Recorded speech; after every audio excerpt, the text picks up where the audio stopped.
नमस्कार दोस्तों, champion square पे आपका स्वागत है। जैसे कि आपको पता होगा कि अभी कुछ दिन पहले ही ईएसबी ने एक कैलेंडर जारी किया था जिसमें एमपीटेड वर्ग 2 मेंस के बारे में केवल ये बताया गया था कि क्या उसकी अनुमानित डेट हो सकती है मेंस के एग्जाम की। और ऐसा अंदाजा लगाया जा रहा है कि लगभग ये एग्जाम आपका 20 मार्च तक कंडक्ट करवा दिया जाएगा, यानी कि एमपीटेड वर्ग 2 के मेंस का एग्जाम 20 मार्च तक हो सकता है। जैसा कि आपको पता है कि मैं आपके लिए वर्ग 2 के एग्जाम में मैथ्स का साथ देने के लिए खड़ा हुआ हूं, तो आज के वीडियो में हम ये बात करेंगे कि हम एमपीटेड वर्ग 2 मेंस की तैयारी, अगर सही में एग्जाम विद इन 2 मंथ में होने वाला है तो कैसे कर सकते हैं, अब कैसे करें तैयारी, क्या पढ़े और कैसे पढ़े, क्या होगी रणनीति, इसके बारे में हम आज थोड़ी सी बात करेंगे। देखिए, पहले मैं आपको एक जानकारी दे दूं कि अभी ईएसबी ने सिर्फ कैलेंडर जारी किया है, इसका नोटिफिकेशन आउट नहीं किया है। नोटिफिकेशन आउट नहीं किया इसका मतलब ये है कि अभी भी हमें ये नहीं पता है कि टोटल कितने मार्क्स का आपका वर्ग 2 एमपीटेट का मेंस होने वाला है। अगर मैं मैथ्स की बात करता हूं तो हमें ये नहीं पता है कि उसमें पूरा मैथ्स ही आएगा या उसमें पेडागोजी भी आएगा या साइंस भी आएगा या फिजिक्स भी आएगा। ऐसा कुछ भी अभी हमें अंदाजा नहीं है। फिर भी मैं अपने अनुभव के साथ आपके लिए कुछ वीडियो लेके आया हूं और आपके लिए कुछ टिप्स लेके आया हूं जिस तरीके से आप तैयारी कर सकते हैं।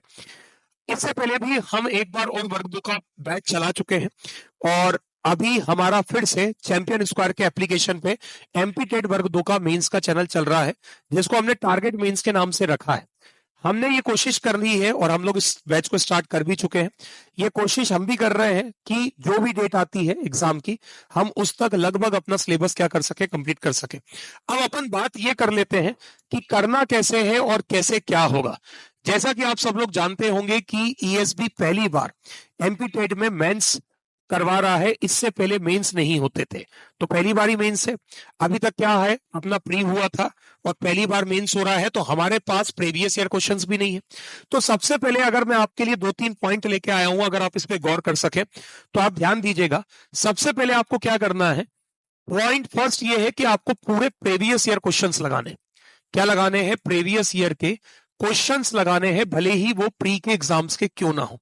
ठीक है, क्योंकि मेंस के एग्जाम्स के आपको भी पता है कि पहली बार ही हो रहा है, तो हमारे पास तो प्रीवियस ईयर्स है नहीं। तो पहला क्या है कि प्रीवियस ईयर के क्वेश्चंस आपको लगाने हैं, इस पे आप ध्यान दें।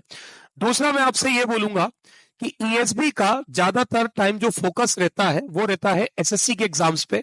तो मैं भी अपने कंटेंट में ये काम कर रहा हूं, आप भी इस पे ध्यान दें कि आप प्रीवियस ईयर एसएससी के भी लगाएं। आप प्रीवियस ईयर किसके क्वेश्चंस लगाएं? एसएससी के क्वेश्चंस भी आप इनमें लगाएं। आ रही है बात समझ में? ठीक है। इसके अलावा मैं ये भी बोल सकता हूं कि दूसरे स्टेट्स में जो आज तक टेट के एग्जाम हुए आप वो भी लगा सकते हो, लेकिन आप इस चीज का ध्यान रखना कि मेंस है तो जरूरी नहीं है कि पूरा ही पेपर टफ आ जाए या पूरा ही पेपर इजी आ जाए। कोई भी विद्यार्थी पहली बात तो अपने दिमाग में ये बिल्कुल भी ना लेके आए कि मेंस है तो पूरे ही क्वेश्चन टफ होंगे। ऐसा बिल्कुल भी नहीं होगा। जैसे हर एग्जाम का पैटर्न होता है, मेरी उम्मीद है कि इस एग्जाम का पैटर्न भी वैसा ही रहेगा। सपोज अगर 100 मार्क्स का पेपर होता है तो आप मान के चलिए 40 मार्क्स का आपको इजी ही मिलना है, 60 मार्क्स में मॉडरेट और टफ का खेल होगा। क्योंकि आपको भी पता है 100 में से 60 दुनिया लेके आ जाएगी। खेल जो है वो उसके ऊपर की लड़ाई की होती है। तो मैं आपको सबसे पहले बोलने जा रहा हूं कि आप प्रीवियस ईयर क्वेश्चंस रखें, प्री एग्जाम्स किसके? एमपीटेट वाले, जो इससे पहले प्री एग्जाम्स हुए हैं, इसके प्रीवियस ईयर क्वेश्चंस पे थोड़ा सा ध्यान रखें और प्रीवियस ईयर क्वेश्चंस करें किसके? एसएससी के। इसके बाद मैं आपको थोड़ी सी स्ट्रेटेजी बताना चाहता हूं कि आप करोगे कैसे, ये मैं आपको बताना चाहता हूं। देखिए, मैं क्या कर रहा हूं, जैसे मैं भी जो अपना बैच चला रहा हूं उसमें भी मैं कैसे प्लान कर रहा हूं, वैसे मैं आपको बताना चाहता हूं। आप कोई भी एक प्रीवियस ईयर की बुक ले लो, जो आपका मन करता है, आप कोई भी एक प्रीवियस ईयर की बुक ले लो। और टाइम लिमिट की तो अब आप बात ही मत करो, है ना। अब हमने प्रीवियस ईयर की कोई बुक ले ली। अब सपोज करो मैंने इसमें पहला चैप्टर खोल दिया, क्या? रेशो। अब मैंने इसमें रेशो यानी पहला मैंने अनुपात चैप्टर खोल दिया। अब मैं आप सभी से इतनी उम्मीद तो कर सकता हूं ना कि आप लोग प्री का एग्जाम देके आए हैं तो हर चैप्टर का बेसिक तो आपको आता ही होगा। अब सपोज मैंने पहला चैप्टर रेशो यानी अनुपात खोल दिया। अब मुझे क्या करना है, मुझे सामने वो बुक लेके बैठना है, कोई भी प्रीवियस ईयर की बुक आप ले सकते हैं। वो सामने मुझे बुक लेके बैठना है, रजिस्टर लेके बैठना है, पेन लेके बैठना है। और मैं क्या करूंगा, एक एक करके सिर्फ क्वेश्चंस को रीड करूंगा। एक एक करके क्वेश्चंस को सिर्फ क्या करूंगा, मैं रीड करूंगा। आई रिपीट माय वर्ड्स, मैं हर क्वेश्चन को कॉपी में करके नहीं देखूंगा। मैं एक एक क्वेश्चन को केवल क्या करूंगा, पढ़ के देखूंगा, केवल रीड करके देखूंगा।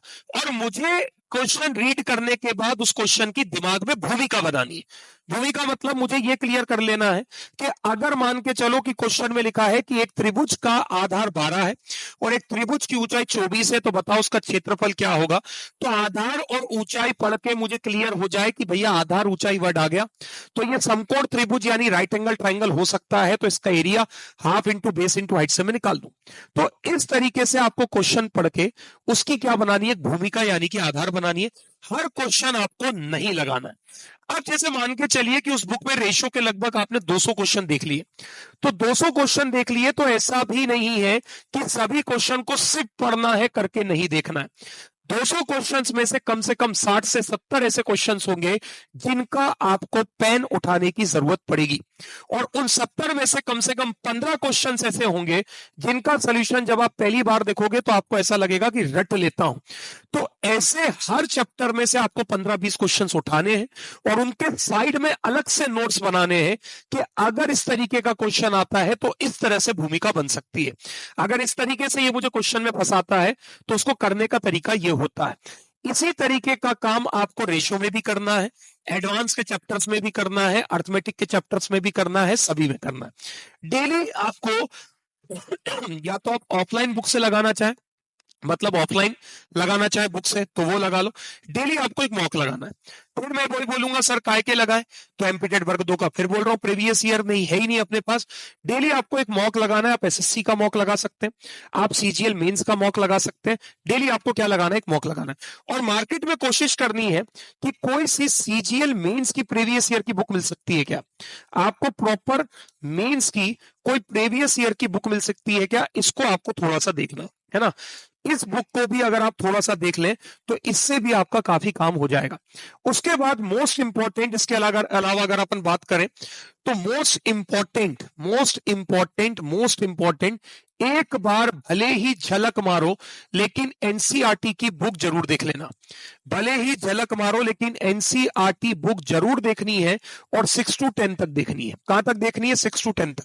11th-12th में नहीं उलझना है, 6 to 10 तक आपको एनसीईआरटी की बुक देखनी है, उसके क्वेश्चंस लगा के देखने हैं, उसकी ज्योमेट्री की थ्योरम देखनी है, समरूपता, सिमिलैरिटी, सर्वांग समता, अपनी कॉन्ग्रुएंसी, ये सब एक बार उसमें जरूर देख लेना। डेली आपको हो सके तो एक मॉक टेस्ट लगाना है, और मॉक टेस्ट लगाने के बाद सबसे मोस्ट इंपॉर्टेंट होता है उसका एनालिसिस करना। एनालिसिस करना मतलब डेली आपको ये एनालिसिस करना है कि आपकी गलती बेसिकली हो कहां रही है, आपकी गलती जहां हो रही है उसमें आपको क्या करना है, काम करना है। एक चीज समझिएगा, गधा हमाली मत करिएगा।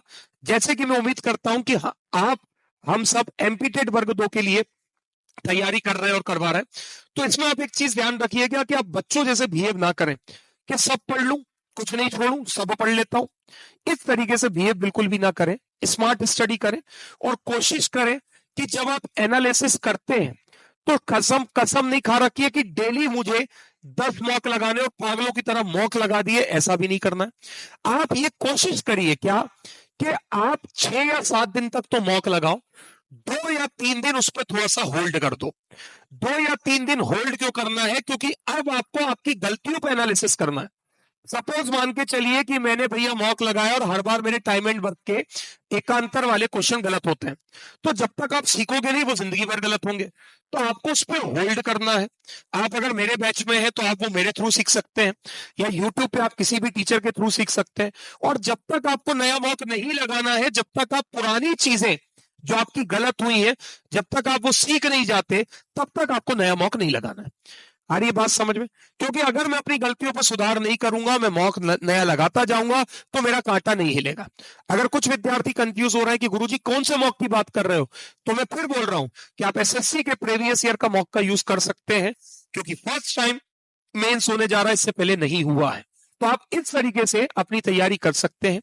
एनालिसिस का मैं फिर से बोल रहा हूं, एनालिसिस प्रॉपर ढंग से करना है, भले ही आपका एनालिसिस 2.5 से 3 घंटे ले आपको लेना है। बात आती है कि सर कितने घंटे पढ़ें, तो आप बिल्कुल भी इस तरीके से मत जाओ कि मेरे बगल का व्यक्ति 16 घंटे पढ़ता है तो मैं क्यों ना 18 घंटे पढ़ूं।